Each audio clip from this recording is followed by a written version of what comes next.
What do Range Resources and Weird Al Yankovic have in common? Well, there's actually a couple different answers to that question that we'll step through here, starting with the big one, and that is that today, October 23rd, Range Resources is celebrating the 20th anniversary, the 20th birthday, if you will, celebrating, honoring, acknowledging the first big frac of the Marcellus shale. Also today, October 23rd, we celebrate the 65th anniversary of the birth of Weird Al Yankovic. Now again, the parallels don't end there, because another parallel between Range Resources and Weird Al is that they're both pioneers. And that word is very specific here, pioneer, and again, we'll get into more detail here in a little bit, but it's because Range Resources, for at least a decade, as far as I could tell, referred to themselves as pioneering the Marcellus. And certainly recently, all of the marketing that they've been using talk about themselves being pioneer of the Marcellus shale. Meanwhile, of course, you could argue that Weird Al Yankovic, again, is a pioneer in his field of parody music. But the third parallel is that some people might take issue with both of those claims. Now, again, with Weird Al, I'm not sure that anybody would knock him for what he does. But again, if you weren't familiar with Weird Al and his body of work, you might argue that, well, nothing he does is really original. He's not the first person to come up with parody music, and certainly none of his songs are original. He just changes the words around. Now again, not sure that many arguments are made to that effect. But when it comes to Range, there is at least one claim on record where somebody says, not so fast. Not so fast about your claims to have been the company that kicked off this boom 20 years ago.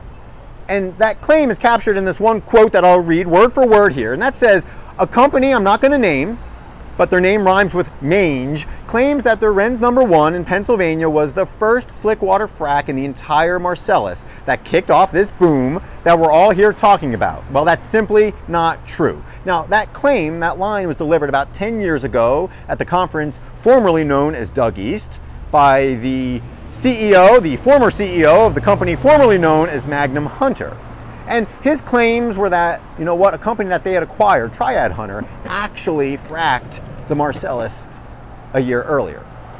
That was in Pennsylvania, and then a couple months later, in the middle of 2004, a few months before the Renz number 1, they also fracked the Marcellus in West Virginia. And now, certainly, in following up, Range 10 years ago said, again, not so fast with those claims. In fact, sure, they fracked it. In fact, companies for decades have tried to frack the Marcellus and complete the Marcellus, but none of them have been commercially successful. And that was very key, right?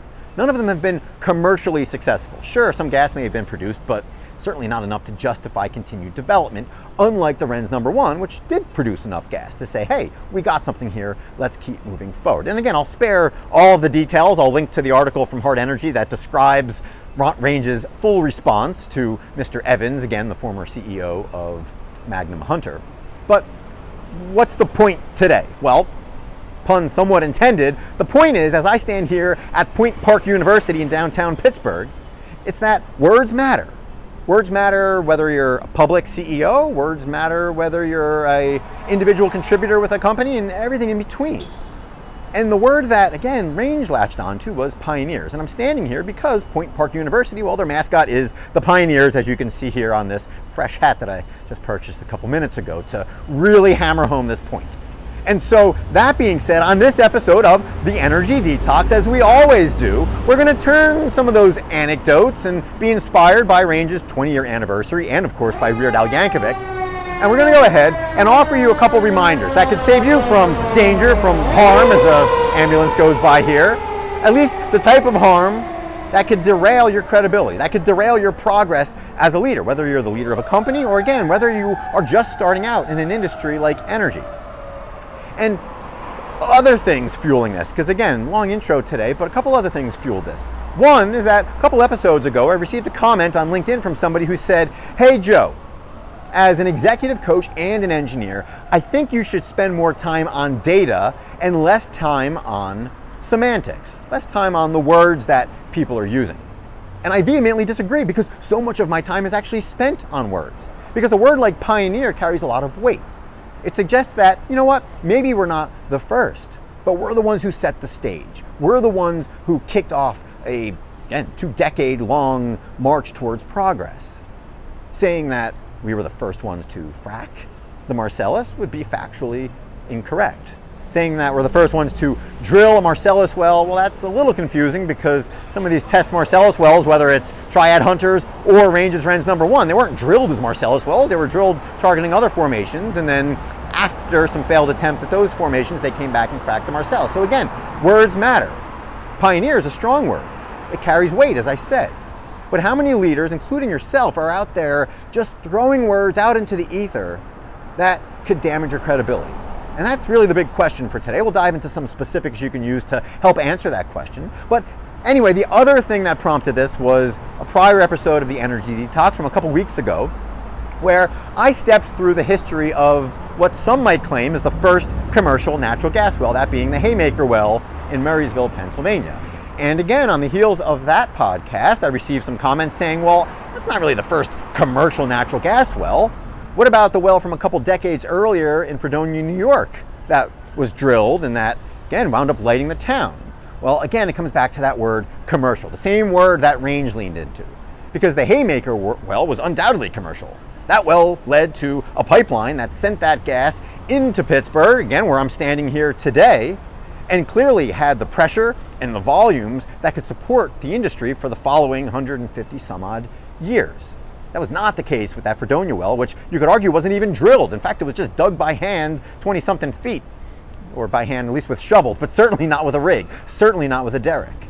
And so again, semantics, sure, but important ones so that you, me, CEOs don't lose their credibility. So how do we proceed? Long introduction again, but how do we move forward? What can you do to help make sure that you are putting an appropriate amount of time on semantics? Well, got a couple different things. The first of which is simply asking, hey, how often do you share something that you're about to say, or more significantly, something that you're going to put in writing with somebody else? How often do you take advantage of somebody else's eyes and ears to say, hey, what's the tone? Play devil's advocate for a second. What could somebody come back to me and say, well, is that true, Joe? And in turn, potentially discredit everything else that you're going to say. Because unfortunately, I'm sure you've run into that many times, either for yourself or for others. And fortunately, as an executive coach, I spend a lot of time with people who will forward me a quick email and say, hey, Joe, can you give this a once over? And a lot of times my response is simply saying, hey, is there a better word here? Or could this word be misconstrued? Again, a very simple thing that I do on a day-to-day basis. But the question for you is, are you enlisting the help of others, whether it's a coach, a colleague, a boss, an employee, a spouse, to say, hey, can you give this a once over? And if not, why not? What's the harm? Is it pride? Is it concern that you're going to be wasting another person's time? Are you ignoring the fact that by doing an exercise like that, you could save yourself a whole bunch of time? Again, I go back and I look at, Range's detailed response from 10 years ago to the claim from Mr. Evans there from Magnum Hunter. Again, that response probably took a fair amount of time to construct, to put together. Could that have been saved early on if they started off by, again, simply referring to them as pioneers of the Marcellus and not necessarily the first ones to frack? Again, not saying that they did, but it's questions like that that should serve as reminders for you that you're likely missing out on opportunities to check your words. Also, another couple points here, going back to my short list. Think about Weird Al Yankovic. So one cool tidbit with Weird Al Yankovic when it comes to consistency, and certainly as leaders, the one thing you want is consistency, not just in your language, but in your actions, in how you carry yourself.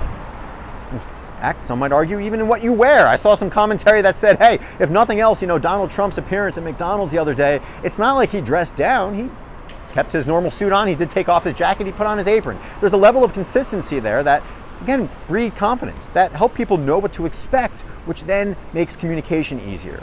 You spend less time having to defend the fact that, maybe you're trying to be something you're not. And so what does that have to do with Weird Al Yankovic? Well, there was a cool anecdote that said back in 1998, Weird Al had LASIK surgery. And Weird Al, prior to that, had these glasses that he wore regularly, and again, he was known for that. And he pondered after having LASIK surgery the idea of, just wearing fake glasses. I don't need these anymore, but again, this is me. This is iconic. Do I maintain that image? And he decided no. And again, who knows how true the story is, but apparently he did it because he wanted to be consistent. It would be a lie of sorts. Same thing with the language you're using. Are you just throwing out language that doesn't carry a lot of weight, that could be misconstrued, instead of taking the time to hone in on specifics? Again, to play devil's advocate. And another tie into this is, of course, earnings calls. We are in the season of earnings calls here with companies like Range Resources who had their earnings call this morning. And again, I'm not going to comment on the specifics of their earnings call, but like a lot of calls, they spend several minutes reading through the scripted comments before taking questions. And again, any earnings call that follows that same approach has a clear distinction between the scripted comments and the words that are used and the more natural human answers to the questions that analysts are asking. And I must say that in listening to that call myself this morning, Dennis Degner, the CEO, answered two of those questions with words that, again, stuck with me far more than anything that was in the safer, scripted language that was the first 15 minutes of the call. And again, I'll read those here. The first of which he said is, hey, over the last 20 years, we continue to get better. We're getting better and better, more efficient. We're setting records still 20 years in. And again, he used that to talk about that as a testament to their employees. And again, that was not a scripted comment. Sure, I know he's shared that in the past. I know at last year's Shale Insight, he shared a similar sentiment. But the fact that he can say that in normal human language, again, that's going to resonate. And then the other thing he said later on in the call in response to a question was that success begets success. Success leads to more success. And again, that is a testament to the continued partnerships that they have with their vendors, with their third parties, who again have been along for the ride for the last 20 years. He used real language there that clearly, again, was not read off of a script. Which brings us back to you. In your emails, in your correspondence, even in a casual text message, are you defaulting to cliche language, safe language, buzzwords, or are you challenging yourself to come up with something that's a little bit different? And even if it's the latter, even if you feel you're challenging yourself to come up with something different, I would argue that you're not going to be effective on your own. Unless you're using someone else, or something else to challenge you, to play devil's advocate, to say, hey, are you the first ones to go forth and frack the Marcellus? Or are you pioneers? Because pioneers is more sustainable. Pioneers carries more weight. Being first, again, isn't necessarily a badge of honor. As we head closer to the election, of course, there's going to be plenty of media entities who are vying to be the first ones to call a state or the first ones to call an election. But as we've seen in prior elections, that's not necessarily a badge of honor. Do you want to be the ones who provide the most accurate information? Do you want to be the ones that people turn to have the most insight and the sustained results and reliability and consistency? I'd argue probably yes. And it's no different for leaders in the energy industry. You want that consistency. You want people to look at you as not just the first, but the current, that catalyst, the one or ones who are able to generate sustained impact. And that all starts with your words. It all starts with semantics. So again, to the individual who commented that I, as an executive coach and engineer, need to spend more time on data and less time on semantics, again, I say absolutely not. Semantics can derail everything that you've worked for, everything that your team has worked for, and if you don't invest proper time in that, you are opening yourself up to risk. And so with that, again, what are you doing to check your semantics? 2, what are you doing to be seen as a pioneer in your field, in your department, and in your industry? Even as an individual, what is it that you're doing that would cause people to say, hey, look, he or she is a pioneer, even in this small area? Maybe they're not the first, but they're definitely the ones that have provided that spark. And then my final question for all of you today is a very important one, and that is, of course, what is your favorite Weird Al Yankovic song?